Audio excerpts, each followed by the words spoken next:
अणसर घरे चिकित्सित होउचंती महाप्रभु महाप्रभुंकर श्रीअंगरे औषध लगी करचंती दैतापति सेवक माने। तेबे आज श्रीअंगरे औषध लगी करिवे दैतापति पुनि सेवक। महाप्रभु जेतेबेले अणसर घरे चिकित्सित होउथांती सेही समय रे दैतापति सेवक माने सेमानको औषध लगी करंती एवं एभली समय रे कुनी दैतापति सेवक माने सेमानकर प्रथम सेवा आरंभ करिथांती एवं बड़ मानकठू आशीर्वाद ग्रहण करिथांती। जगबंधु श्यामा पात्र आज जो सेवा रही आमर आज ओसुआ लगी रही महाप्रभुंकर एवं मोर नाती आज ठाकुरंकर प्रथम सेवार नियुक्ति हो एवं भाई मान को खावा पीवा दे महाप्रभु को भेट दे प्रणाम करी ठाकुरंक पाद तले गड़ी ठाकुर को ओसुआ लगी करी प्रत्यावर्तन आमर 21 जदि अणसर थाए 21 दिन भितर कर छुआ गले भारी नियुक्ति हो गला।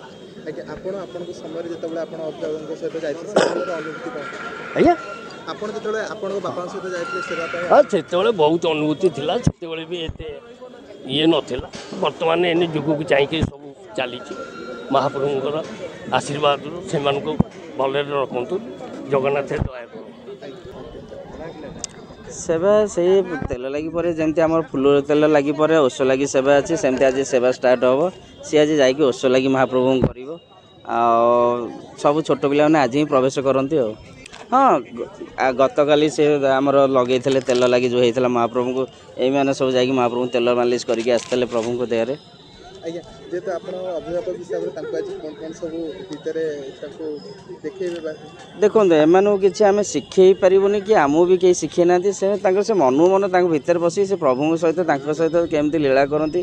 शरीर को आउँसी दिखती घसी दिखती जमी आम मैंने घसी दो से देखी देखी सी सब करती किसी कहीं बताते।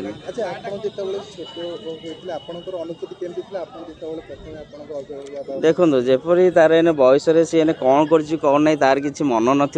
छोट बेले आम कौन कर मन ना कि अनुभूति कह गले बहुत किसी अनुभूति अच्छी प्रभु सहित आम जड़ित होगी अच्छी अनेक बहुत किसी अनुभूति अच्छी।